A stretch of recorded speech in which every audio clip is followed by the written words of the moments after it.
We are FartKnight gamers, mobile players, paywall haters, entertainers, hot as lasers. Tell your neighbor, do a favor, you should subscribe, and you'll see more Night Lightning. He's not lightning, so enlightening, not so frightening.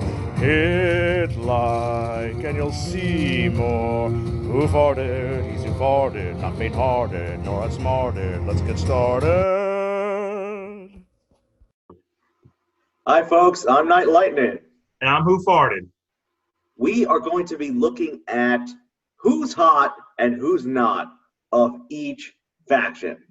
So before we get into it, disclaimer, we use salty language. Sometimes we have adult related content or content meant for more mature audiences. So if you don't like either of those, please make sure to check out somebody else's channel. And if you have kids in the room, earmuffs. Check out the timestamps in the description below so you can zip right to your favorite part of the show. We're going to be looking at specific factions. So, question. Is downtown a faction, or is it really downtown heroes and downtown villains? I think with the way they're separating it, and the way the abilities are, it's really downtown heroes versus downtown villains. Okay, so let's look at downtown heroes for a minute. So, look, there's quite a lot of downtown heroes, and I blame the Toy Story faction primarily for this. Well, Toy Story and The Incredibles. Yes, that's a good point. So, Toy Story and The Incredibles make up like 30% of this game, I think, including the spells. So, but at a glance, looking at the downtown hero characters, who jumps out at you as who's hot right now? I'm forgetting his name, but the kid who's in your bottom right from The Incredibles. Dash. Dash. So Dash, to me, is the best plug-and-play character in the downtown hero area. Now, obviously, he has value with his family on a team, but you can plug him into any team, really. I've even seen people put it in a Paul McCartney team. The Frozen team. Yes, absolutely. He's a pain in the ass. You know, sometimes, you know, as you know, I run Mickey with those with his broom attack, and it's the best way to knock those charges that Dash has down. But I'll be honest, when I'm fighting a Frozen team, I'm looking at Anna when I want to take down. I'm looking at Dash, and God help me if there's like Zurg in there. It's like, who the hell do I even focus on? But Dash, once he gets going, especially if he ever gets those 10 charges, it's complete pandemonium. Your team just gets wiped out. It's so brutal. So I agree. Dash is definitely hot in this game right now. Another guy who is super hot is this guy. Hiro Hamada is, I would say, while I agree that Dash is probably the hottest downtown hero, Hero is probably tied with him because same as Dash, you can put him in any team and that team gets better. The fact that you can give evasion to any team at all, regardless of whether they're tech or not, is crazy. And he gives someone 100% turn meter with his upgrade ability and gives them haste. And the fact that you could just supercharge any character is incredible. I run a very undergeared Dash, not in any PvP or tournament mode because I only have him 3-star. But let me tell you, Tower, Hero is the man. Yeah, I don't think there's much question on that. Who else might be hot on the downtown heroes? Is there anyone in particular? Honestly, there's a lot of characters here that fit in particular teams. Like you have the Scrooge McDuck, you have the guys from Onward. They fit in particular teams, but I wouldn't call them hot because they're niche. So if we were to go to the next tier, I would say you have some of the Incredibles family. You have the guys from Onward. You have a few Scrooge McDuck that are good in particular teams but don't have standalone value. So I'd say they're all the next tier. The one thing I will say, the one character who could be hot potentially is Barley, because this guy has the ability to remove taunt from all opponents. Yes, So, no. He's very good, but my problem with him is you need him with his brother to get maximized full value. that's a good point. They're a good pairing, but to your point, there's not enough to make Exactly. a whole team really. And again, we're talking about competitive on the Frozen kind of level here. Yes. So who is not on this team? Who is cold as ice in the Downtown Heroes? Well, let's start off with Jesse, most definitely. Captain Calhoun, Kiara, Steamboat Willie, Steamboat Wick, and Mickey. Although that has upside, it's just that he's so hard to unlock that I don't think people have theory crafted with him. Yeah, I mean, what's the point? You're gonna get what it takes to even unlock this character is so ridiculous that Exactly. why would you go so crazy theory crafting anything with a character you're not getting? Downtown villains. Who is hot in Downtown villains? So, Downtown villains, I wouldn't really call anybody hot outside of Zerg. He is possibly the most dangerous, he's definitely the most dangerous of all the characters to play against. He's not the easiest to unlock. He's still pretty uncommon, even though he's very good because of the constraints, but definitely the best out of that tier. With a close second, but he's a little team dependent in Dr. Facilier. Yeah, I mean, Facilier is your tower guy. Yes. He's an excellent PvE character. His ability to throw taunts on other allies is wonderful. And Polymorph is a pretty sick ability. But his basic does it's either great or it's complete trash, because it either does literally no damage or it charms the person, but you have no control over that whatsoever. I haven't done any testing to see if tactics really works with that, so because tactics in my experience has been kind of unreliable with certain abilities. I mean, but again, that's a lot of setup for not a huge payoff. Yes.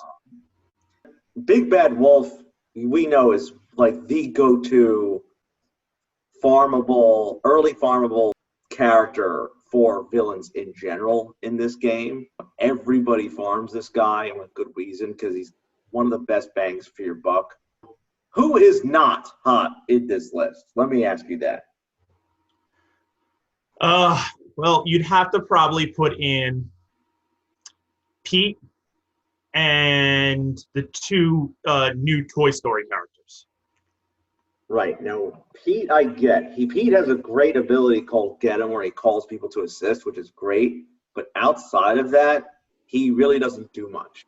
I have him farmed up just because at one point, he was one of the only downtown villains farmable.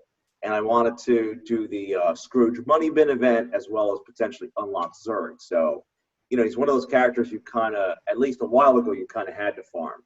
Now I guess you might be able to get away with Chunk and so forth.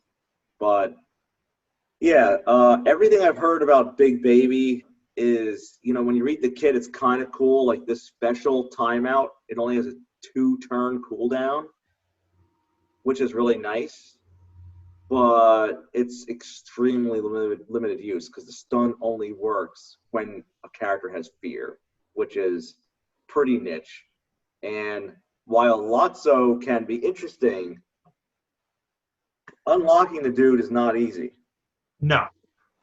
Lotso is kind of like unlocking Scar. It's painful to get there. That's why I haven't done it yet. So, yeah, we have some super strong downtown villain characters, but definitely some pretty whatever downtown villain characters. I would say would you agree, in half this list, I would say people farm because they have to unlock other characters and not for any other reason?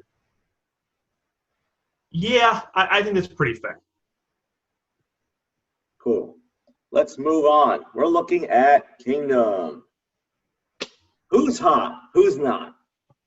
So, Kingdom, that's a good question because you'd probably, if we go old tier, meaning what a lot of people start out with, you have to go Aladdin, you have to go Jasmine, you have to go Shan Yu. Absolutely. And I would say Jafar, even though he's hard to unlock, is in that tier. Yeah, Jafar has perhaps the greatest special in the game. This bad boy right here, the Staff of the Vizier. This is a 2-turn charm, and I know some people who have Jafar high up, either 6 or 7 star, and they say Jafar is their engine that can take out a Frozen team because it just locks out a character, whether that's Kristoff or Anna, right off the bat for 2 turns. And they swear that if they didn't have Jafar, it would be almost impossible for them to beat Frozen teams. And to that point, I'd also include Anna in that tier. Even though she's niche, she can be used with multiple teams because she is Kingdom. So that gives her additional value. Absolutely. And she is, well, she'll never be a huge damage dealer. She's such a good support character that it makes a huge difference. Yeah, you know what? I'll be honest. I think she was the first really good support character in this game. I don't think there was any other supports that were extremely strong running around. No, and you even compare her to Olaf, let's say, who's another character who's in that support mode, and Anna is 10 times better than Olaf. Absolutely. I see people run Shan Yu, Anna in non-Frozen, non-Kingdom teams. I fought one today and I got smashed because Shan Yu, his lead makes Anna go faster, and Anna starts spreading that haste buff to her and adjacent allies, and you're just supercharging the speed of your team, regardless of what the name of that team is. So, absolutely. So, who is not hot on this list? So, obviously, it's Yzma and Gaston. It's Kronk. It's the Sheriff. And then I don't think you can really opine on, let's say, Maleficent yet. But those are probably the clear, like there's a have and have-nots in the Kingdom. And Maleficent, I think, is going to be very good, but I just put the caveat, we don't know. But Yzma is one of the worst characters in the game. Gaston's one of the worst characters in the game. Kronk's one of the worst characters in the game. And the Sheriff, honestly, nobody even uses him, so that alone should be your sign that he's not good.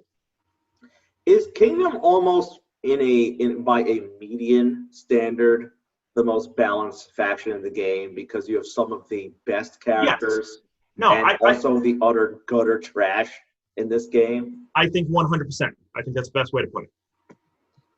Cool. Moving on. We have Mythical. Who's hot? Who's not? Mythical, I think the clear top tier is Hades and potentially Jack Skellington if you're running with Sally. But I think Jack Skellington is hot. Interesting. I think that there is a large amount of future for Jack Skellington and his abilities that will lead to a lot of increased value. I have to agree, because at the moment, he's definitely not hot, but I feel like with Lotso's crew, fierce synergies, the big speculation right now with Jack is he's so not really useful that there's no way October or Halloween comes around and he doesn't get a rework. Exactly. That becomes amazing. And I think that there's still characters from Nightmare Before Christmas to come that will make a difference. And we know from the beta there is a Nightmare Before Halloween event that will be upcoming officially. It's been in the game. Oh, is there? I was not aware of that. I don't have details, but I know that it was officially in the game. I found on a website where they were talking about the last time it arrived. It sounds like the last time it arrived was right around Christmas time. Interesting. One thing I'll say about this faction is Madam Mim can be interesting just because of Withering Sleep, in that you can spread helpful immunity The only thing, though, while this looks good on paper, the major issue is that helpful immunity only lasts for 1 turn. And this is a 5-level cooldown here. So you can use it once, but it doesn't stick around very long.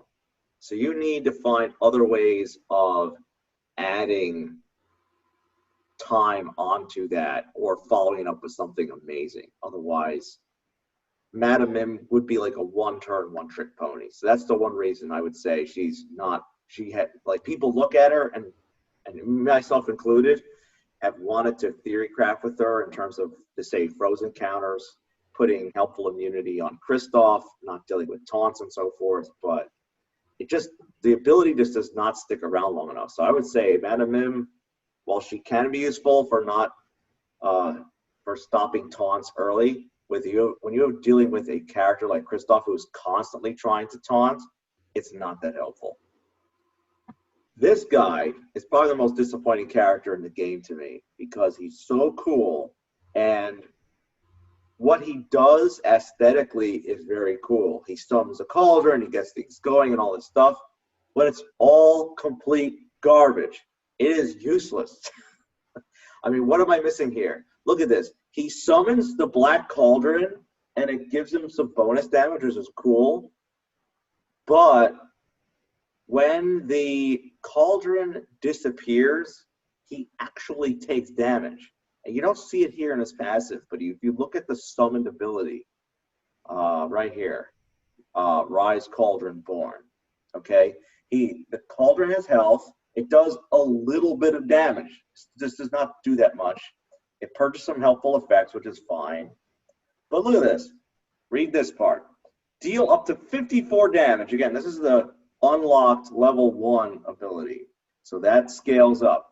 Deal up to 54 damage to allied Horned King when defeated. So this thing will deal more than double the damage that the Black Cauldron deals on a turn's damage. So you need this thing out for at least 3 turns, dealing damage, in order for the trade-off to be sort of worth it. In addition to that, the Black Cauldron does not have a lot of health, so it is going to get smashed. It only has 54 health, so that's like 1 AoE, maybe 2, of any decent character, and this thing is gone and useless. Horned King, I hate to say it, is complete trash and a waste of an investment, especially when you consider the Tower Exchange is the only place that you can get his tokens from. So who farted? Who's not hot on this list?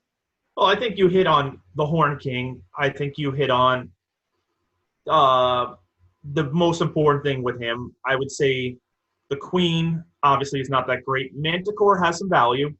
So even though she's specific, she's definitely not in the worst tier. And we don't know yet what Zeus is, but let's assume Zeus is good. So I'd probably put the Horned King and the Queen as the 2 worst. Everybody else has some unique value that doesn't put him in the worst bucket. And I know you're probably going to say Olaf, but I'm not ready to put Olaf because he does have some value. His charm on an enchanted on a Paul McCartney team has value. His buff on his first special has value.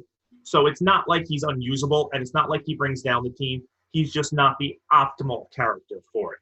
Right. So just because that's why I would not include Olaf in that worst tier.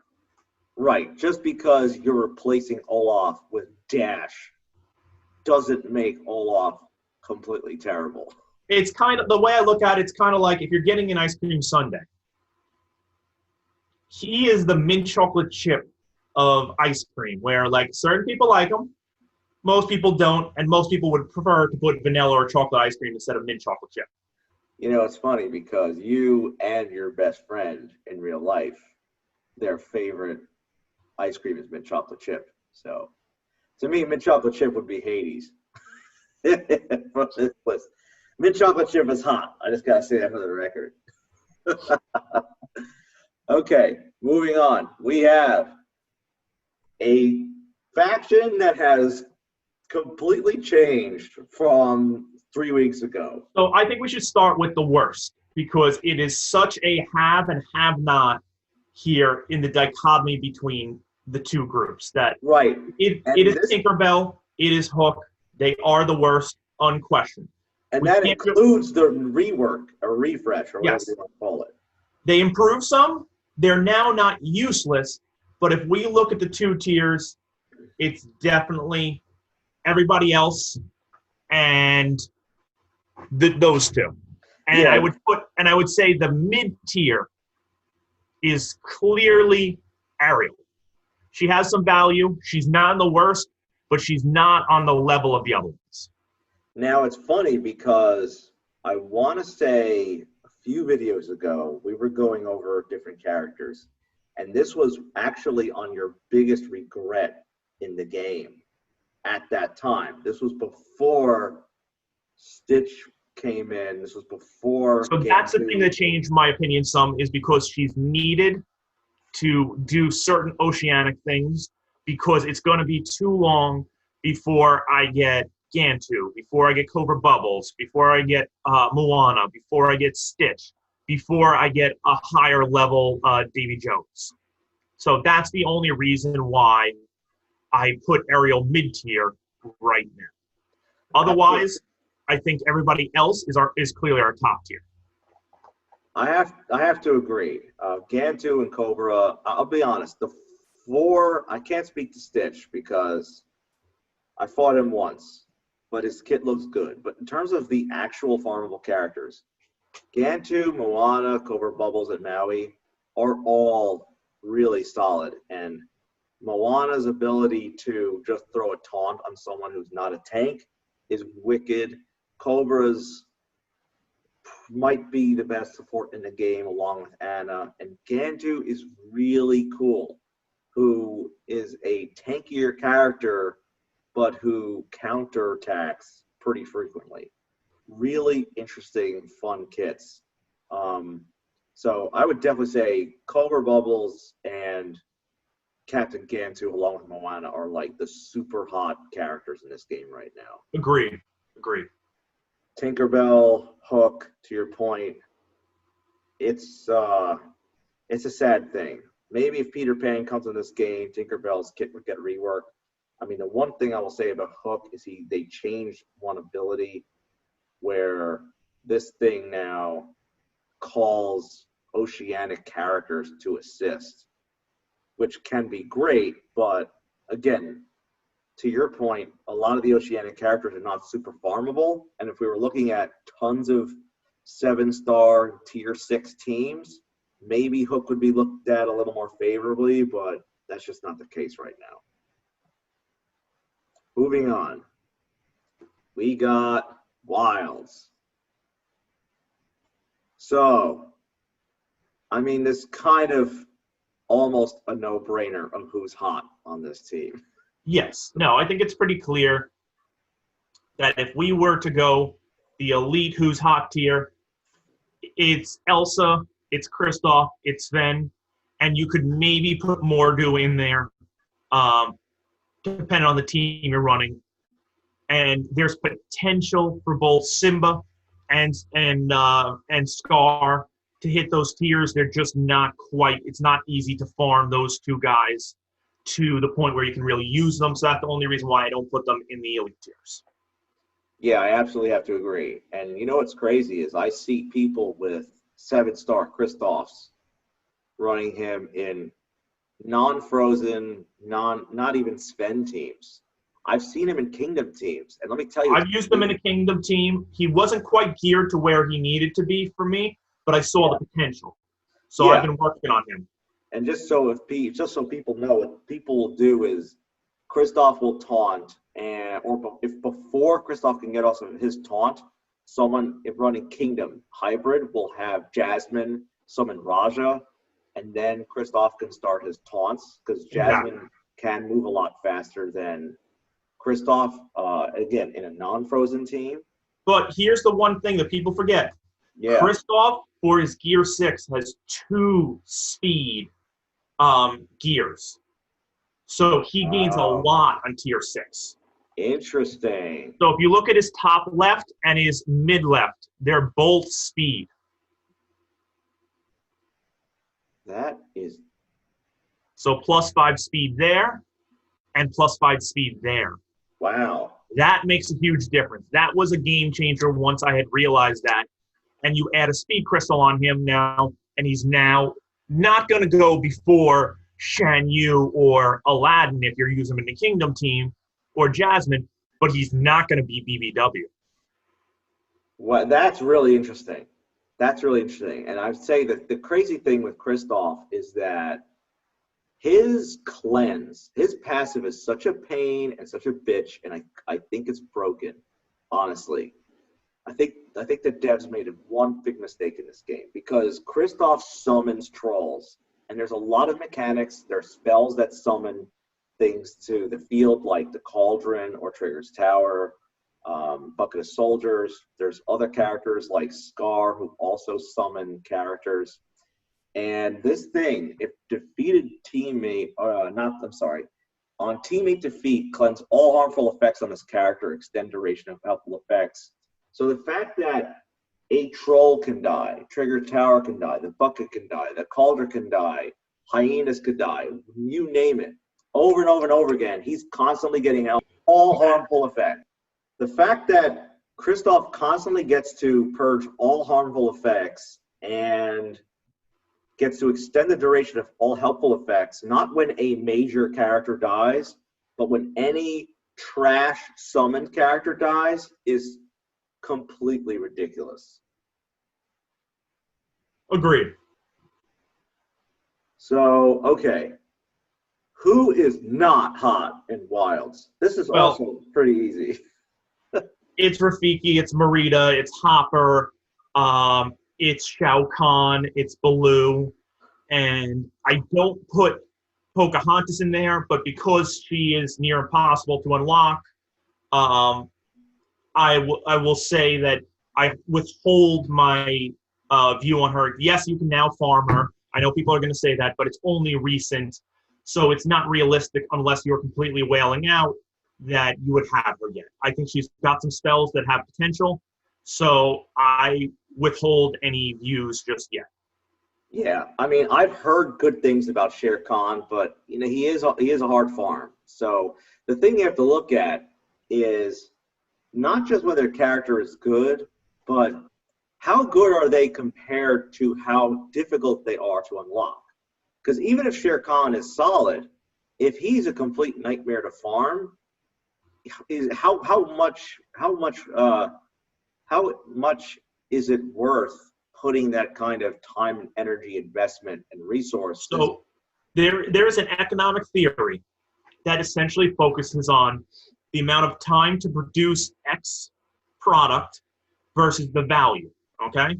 Right. And the amount of value that you've lost out on in that kind of grid versus using it for something similar. And the way I would compare Shao Kahn is his value is, for the amount of time and effort needed, is almost up to 2 quality characters worth. So that's why I put him in the lower tier. That exactly. Yes, some of his abilities have potential, but it's just not worth it.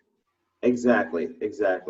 Just so some of you know, WhoFartd is calling him Shao Kahn because a couple videos back, we have a video where Shere Khan goes into Outworld, takes out Shao Kahn, and becomes the new ruler of Outworld. So if you want, definitely check out that previous video of Shao Kahn. You'll know it. It'll be pretty easy and obvious by the thumbnail presented. Hopper is trash. Rafiki is not good, but at least he helps you unlock other characters, as bad as he is. But you just want to do the bare minimum with Rafiki for sure. You know, Princess, honestly, I'm not really going to look at because I don't consider them a faction. They don't have their own synergy. They just have tags. There's only 6 in this game. There's speculation that people think maybe a new princess will come to the game and have a princess leadership, which could change us up. I think that would be really cool. But At the moment, I don't think you could really count them. I've never seen anyone run a full princess team because there's just too much that does not synergize there. Tech, we have a pseudo tech team with Darkwing Duck. We have. So I'll say this. I think it's too early to judge tech teams because the two components that are essential for, well, three, let's call it three components that are essential for tech teams being as effective as they can be are not available to the 7-star. So Hero, Darkwing Duck, and Gizmo Duck. I think that will greatly improve Syndrome and Demona. Captain Calhoun and Kiara, although I put them in the worst tier, I'm going to withhold their value as tech characters, not as their other characters, because of all the increased value that the first three that are limited farmability or unfarmable currently will bring to them. Yeah, and I'll be honest. The thing with Demona that's weird is her rocket launcher ability. Now, I have not upgraded this ability at all. This clearly is written incorrectly. Immediately evaluates all continuous damage. I think that's supposed to mean it detonates all continuous damage or triggers them or activates them or whatever. Evaluate doesn't make any sense here. Back to our point. There's a whole bunch of recently graduated, unemployed English majors who could help you wordsmith this stuff so that it is grammatically and even just based on a comprehension level correct. Correct. The reason why I don't like this is because there's a lot of synergy in having continuous damage out on the field. For example, if you're running, say, a team like Hades and Mim and some other continuous damage teams, or with Demona, right? You are spreading continuous damage all over the place. You even have spells that take advantage of the continuous damage on the field. But the problem is if you're detonating them right away, they're all gone. So as an example, let's say I'm running Hades and I spread out some continuous damage. If I then use Demona and detonate those, they're gone. So when Madame Mim goes, she doesn't have any continuous damage on the field to spread anymore. And other spells in the game that take advantage of the amount of continuous damage on the field, like Mortal Potion or adds it, yes, there's not going to be any. So in a weird way, Demona might be stronger in this game without leveling up this ability, as strange as that sounds. Interesting. That's a perspective. Honestly, Demona is one of these characters that I think we haven't quite seen the value of yet. I think that there's a lot of future theory crafting with her. Yeah, I think Demona, in a weird way, with that ability, is like the old paper zombie trick of Star Wars Galaxy of Heroes. Yes. For those who don't know, the Night Sister zombie was a character who, every time she died, as long as there's some other character around, she would come back to life. But people figured out quickly that it was better to have like a level 1 zombie, because when you have things that, let's take a Kristoff kind of character where things trigger constantly when a character dies, it's better to have a character that dies constantly and keeps getting resurrected rather than a character that hangs out for too long. So you could take advantage of when characters die to trigger his effects. Demona is similar in that way, just because she is better off at the moment not being upgraded, at least in her rocket launcher ability. So that's that little tangent. So, all right. We've spoken about wilds and mythical, and we've talked about who's hot, and we've talked about who's not. And I think this is a good segue to our fake news section. The hottest man under the sea has got to be King Triton. So, WhoFartd? When you think King Triton, what do you think of? Who do you think of? Well, I think that if we take one look, it's definitely the man is in very good shape. He might be old, I'm judging by the beard, but that doesn't stop the man from hitting the gym for at least 2 days. Yeah, he's doing those underwater crunches for sure. He's definitely bought, every time you've seen a commercial on TV for an ab roller or the ab stimulator, whatever it is, he owns them all. He owns every ab machine. That's fantastic. He does the 5-minute abs, the 10-minute abs. He does all the numbers of abs. Oh, that's hilarious. So obviously King Triton is Oceanic. So let's get into his basic. Speaking of abs, he is not the Lord of Atlantis. He is in fact the Lord of Atlantis. he just owns. He just owns. So I gotta say one thing.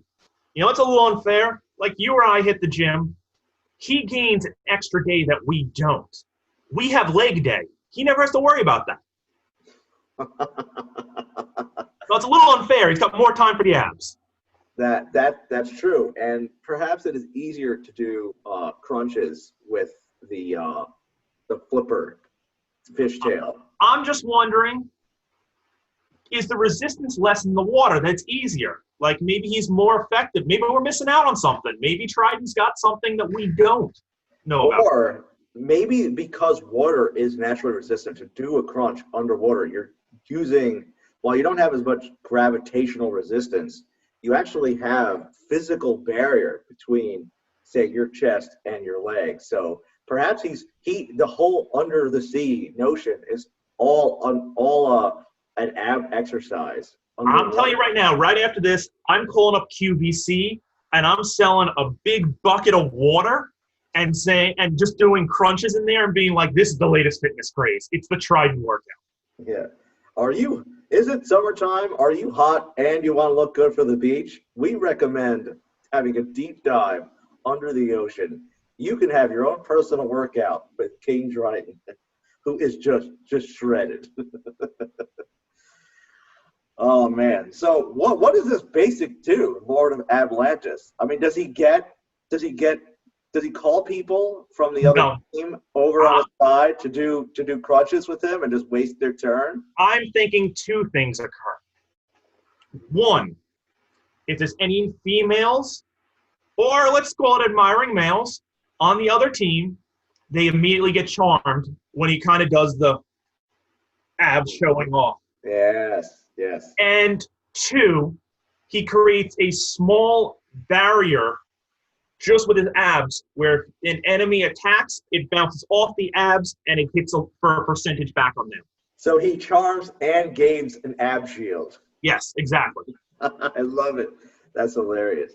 So his first special is called Grounded, and this is just harkening back to being the king of the seas, not allowing fish people to go anywhere, particularly his daughter Ariel from traveling outside of her grotto. So what do we think Grounded does? So I'm assuming that this is and I'm forgetting the word for it, a silence, that it puts silence on 2 characters. So it's going to be unique, but it'll silence 2 characters that are adjacent to one another. I like that. I think it makes sense. You're allowed to walk around, you're allowed to move around and do what you do, but you can't enjoy it. You can't use your specials. Your passives can't trigger. So I think that makes a lot of sense. Now, this is where we can get into some dangerous territory. His special is called 3-pronged approach. So when you think of 3-pronged approach, what pops into your head? So I am not going to take the bait on that one. You are, just by smiling and laughing in that chair of yours. I saw the 3-pronged approach as a much more politically correct version of kind of like Scorpion throwing the spear, but with a trident. And he throws at the character, and he yanks it out, and it does massive damage to one character. Ooh, I like that. Maybe he impales 3 characters and stuns them or something like that. Exactly. I think that there's something with that, and I think that you've got this big muscle guy with a very sharp, potentially bloody object. He's going to do some damage with it, and I don't think either of his first 2 abilities have any play into that, so that's the way I think it is. Now, let me ask you a serious question. In his early teenager days, going to Fish High School with maybe a goth-like character named Ursula, I do not know how many orifices Ursula possesses, being a human octopus hybrid creature. But I will just speculate because I do know that octopus's mouths are kind of just below their head before the tentacles. So I'm going to go with 2 orifices because she has a real mouth and she probably has a second mouth. okay, so do you think that's why there was a falling out between Triton and Ursula?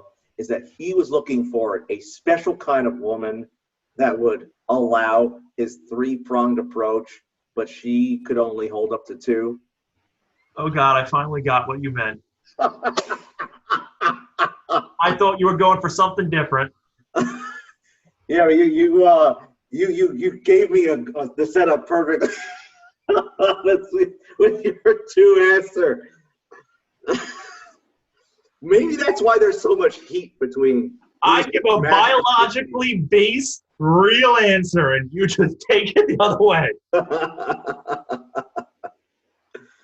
I think, look, most straight males at least have the odd fantasy of having a 3-pronged approach with somebody special in their lives, or not so special, come to think of it. But if your gal you're dating in high school, perhaps Ursula could only handle 1 or 2. Perhaps he knew he was meant for greatness, and perhaps because he was the person to introduce the 3-pronged approach to the underwater community, that's why he became king. They're like, this guy knows what he's doing. We want more. You are now nominated to become our monarch going forward. Is this his origin story? I think you just wrote it.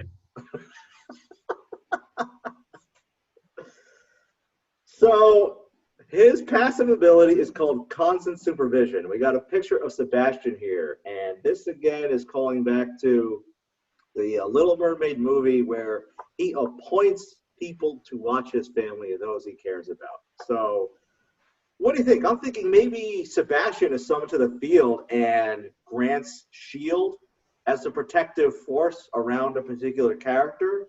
That's exactly what I was thinking, is that it's a shield that can be granted to any character, but if that character is aerial, the shield becomes even more. Yeah, I think that's pretty cool. A defensive summon, so to speak. You know, kind of like we have other summons in the game where you can summon, say, a cauldron in a spot and it gives certain bonuses to adjacent characters. Maybe this grants out shield bonuses every turn or replenishes health every turn. That could be pretty nice, actually. So his leader ability is called King of the 7 Seas, as in letter C's. So what are we talking about here? King of Crabs? So I'm assuming that it's probably a reference to all crustaceans. Okay.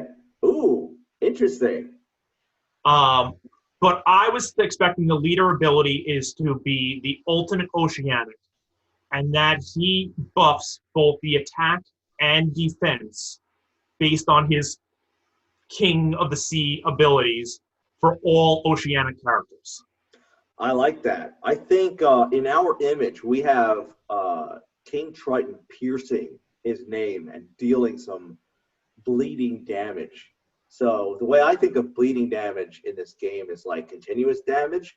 So maybe his leadership ability grants continuous damage percentage chance. Like every time an Oceanic character deals damage, there's like a 20 or 30% chance they add on continuous damage. and just that would start stacking up over time and just start demolishing the other team. Moving forward, I just want to give a shout out to some YouTube commenters. Definitely shout out to James Wiggins, who helped point out something I was completely lost out in our other video, which is what Oceanic character actually grants out tactics, which is Captain Gantu. So thank you, Mr. James Wiggins, for your comment. Blue Chappenstein, we also appreciate your comments here. Joey Spencer, I got to tell you, I don't know why your comment isn't necessarily visible in the channel, and I don't know if you deleted it or not, but in case you did it on purpose, I just want to say your comment, and I missed it, people, it went way over me and WhoFartd's heads. We had Ursula last week, and this cat, Joey Spencer, calls out that we had Octopussy, especially since WhoFartd brought up 007 in that video. So that would have been a perfect reference. I just want to give Joey Spencer the credit he deserves on pointing out that hilarious thing. And he gave us some really cool suggestions for what we could do for some fake news sections. We definitely dropped the ball on the 007 reference. Yes, we messed that up, but you know, we're getting better here. We're getting better here. No, we're not. It's been downhill since the day we started, and everybody knows it. We're a train wreck everybody loves to watch. Oh, that's hilarious. You can't help but love, right? All right, folks, that's it. Please like and subscribe. We are FartKnight Gamers, and we will see you soon.